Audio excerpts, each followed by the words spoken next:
उसके पहले हमारे माननीय राज्यपाल ने जिस तरीके से सरकार की बातों को और सरकार की योजनाओं को आने वाले समय में हम क्या काम करेंगे क्या नहीं करेंगे उसको रखने का काम किया, वो दर्शाता है कि जिस तरीके से चुनाव में हम लोग ने वादे किए थे और घोषणा पत्र जो हम लोग ने तैयार किया था, इससे साफ प्रतीक होता है कि हेमंत सोरेन की सरकार और हेमंत सोरेन जी जनता के प्रति चिंतनीय है और जो वादा हम लोग ने चुनाव में किया है उसी को हम वापस उतारने जा रहे हैं। चाहे आप गैर मजदूरा ज़मीन का पट्टा का बात करें, चाहे आप शिक्षकों की बहाली करने की बात करें 15,000, चाहे वो आप पॉलिटेक्निक शिक्षक 10,000 की बहाली करें, चाहे पुलिस कर्मियों की 10,000 की नियुक्ति की बात करें, चाहे आप पत्रकारों का जो बीमा है उसकी बात करें, चाहे हर घर में आपको मैया सम्मान योजना 2,500 रुपया पहुँचे हर महिलाओं को उसकी बात करें, चाहे आप आने वाले समय में जो अबुआ आवास जिनको नहीं मिला है उसको 3 कमरे का मकान जिस तरीके से सरकार ने बोला है 7 किलो चावल और 2 किलो दाल की बात करें, ये सरकार ने आदरणीय राज्यपाल के द्वारा हम लोग को ये बताने का काम किया, जनता को बताने का काम किया कि सरकार किस रूप में अपना अगला कदम उठाने जा रही है। जिस प्रकार से आपने बाजू की बात की सरकार में बोझ बढ़ा, वैसे में आप कह सकते हैं सरकार बनते ही अभी तक लगभग 30,000 से अधिक चालान काटे जा चुके हैं और जनता पर बोझ बढ़ रहा है, ऐसे में आप क्या कहेंगे? देखिए, इसका आंकड़ा अपना आपके पास है ना मेरे पास, हम लोग र्यूमर्स पे ना जाए या फिर विपक्ष की बोली को हम लोग ने मीडिया में धरातल पर लाने का काम। डाटा आपके पास है सर, सरकार आपके पास डाटा है, तो आप देखिए कि इन एक सप्ताह के दिनों में कितने चालान बढ़े हैं उड़ीसा शहर के।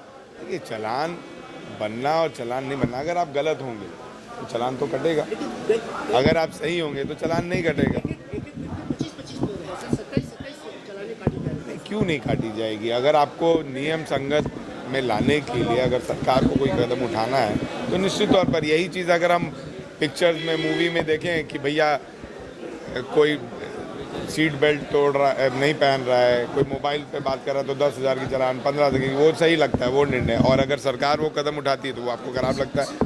यही सर, जनता का जान जाने से अच्छा है कि जनता को नियम संगत पालन करने का पाठ पढ़ाया जाए।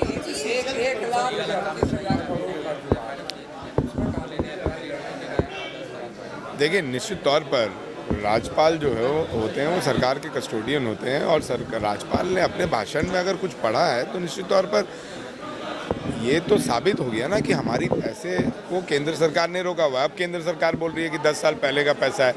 10 साल पहले का पैसा कैसे जा सकता है? जब जीएसटी उन्होंने लागू किया, तो जीएसटी जब लागू किया तो उनकी सरकार आने के बाद जीएसटी लागू हुई, तभी तो वो पैसा रूट होकर राज्य को मिलना है। पहले तो वो पैसा डायरेक्ट राज्य को आता था।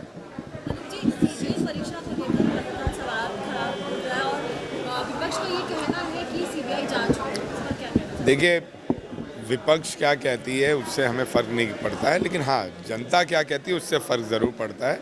और अगर जनता कह रही है तो निश्चित तौर पर हमारी सरकार उस पर गंभीर है। आने वाले समय में मुख्यमंत्री जी ठोस कदम उठाएंगे और आने वाले समय में हमें ये भी देखना है कि अगर र्यूमर्स के आधार पर हम कोई कार्रवाई कर लें तो वो भी गलत होगा, क्योंकि पिछले बार भी हम लोग ने देखा है कि जेपीएससी के अध्यक्ष ने कोई आरोप सिद्ध नहीं हुआ, कुछ नहीं हुआ, उसके बाद उनको इस्तीफा देना पड़ा और उन्होंने स्वयं इस्तीफा दिया। तो आने वाले समय में अधिकारी का मॉरल भी डाउन हम ना करें, क्योंकि अधिकारियों ही से हमें काम लेना है। तो आने वाले समय में सरकार जांच करेगी। रह गई बात सीबीआई जांच की, तो हमारी राज्य की एजेंसी उतनी सक्षम है कि दूध का दूध और पानी का पानी कर सके। डोंट वरी सर, घर आपको टाइम पर मिलेगा और ऐसा मिलेगा कि आपकी उंगलियां भी बरतेंगी। ये देखिए सर, A1 क्वालिटी का सीमेंट लगा रहा हूं मैं।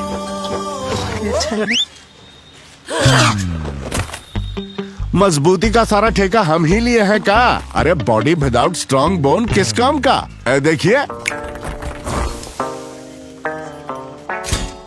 मजबूत घर चाहिए तो अच्छे सीमेंट के साथ अच्छा सरिया भी लगाइए, तभी तो ऐसा घर बनेगा जो पीढ़ियां बरते। तो कौन सा टीएमटी लगाएं? अरे एक ही तो है, भारत का सबसे भरोसेमंद Saluja gold TMT bars. Extra strong, higher earthquake resistance, flexible, better bonding with cement और सालों का भरोसा।